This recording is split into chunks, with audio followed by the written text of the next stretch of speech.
So, itong first floor, walang lamig ngayon. Niligtis namin. Nilagyan namin ng pressure. Bumababa. Tapos may tumutunog dito sa evaporator. Sa 100%, dito yung leak niya. So, yan. Pinas natin yung manibela. Tapos, ito, kalsin na yung evaporator. Okay?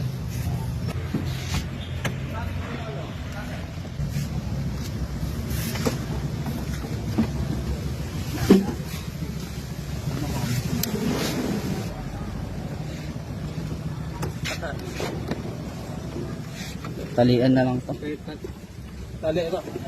Tali. Okay, yung evaporator. Tali lang. So, kaya... So, yan, tinatanggal muna yung mga tornilyo na 8 at saka 7.